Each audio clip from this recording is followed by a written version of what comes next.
parole aux associations.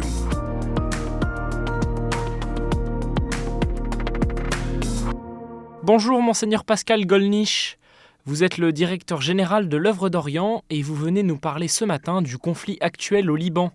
On vous écoute. Amis de Radio KTO, bonjour.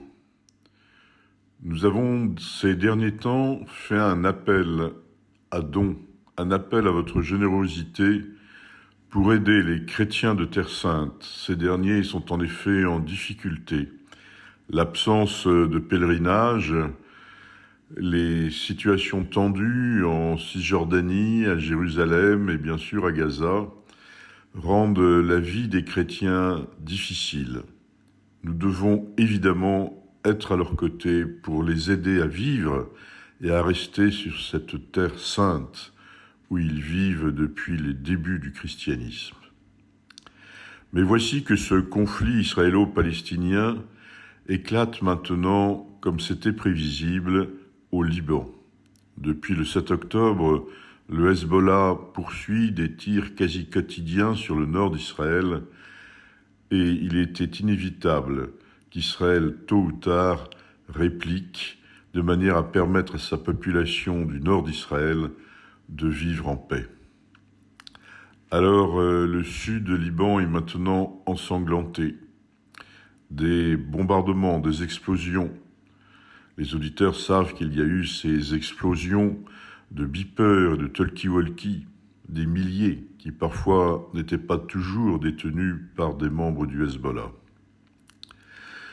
Oui, le Liban qui était déjà en crise, mais qui semblait un peu commencer à se rétablir, voici que de nouveau, il plonge dans une crise dont les conséquences peuvent être catastrophiques. J'étais mercredi à Beyrouth lorsque les explosions ont commencé. J'ai vu la détresse des populations. J'ai vu aussi les chrétiens courageusement vouloir aider ces populations effrayées, terrorisées, déplacées, qui de nouveau ignorent ce que sera leur avenir.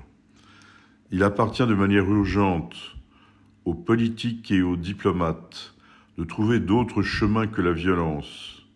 Mais aujourd'hui, le gouvernement d'Israël ne voit que la violence pour essayer de résister à ce qui lui apparaît comme une menace existentielle, c'est-à-dire une menace pour son existence. Oui, il faut trouver des chemins de paix. Mais en attendant, la population souffre. Nous devons les aider. Nous recevons sans cesse des appels à l'aide urgente depuis les diocèses de Tyr et de Sidon, cette terre aussi que le Christ a foulée, et qui donc aussi, à sa manière, est une terre sainte. Aidons les chrétiens du sud Liban. Merci Monseigneur Pascal Gollnisch. Je le rappelle, vous êtes le directeur général de l'Œuvre d'Orient. Et pour plus d'informations sur l'association, rendez-vous sur le site internet œuvre-orient.fr. Très belle journée à vous.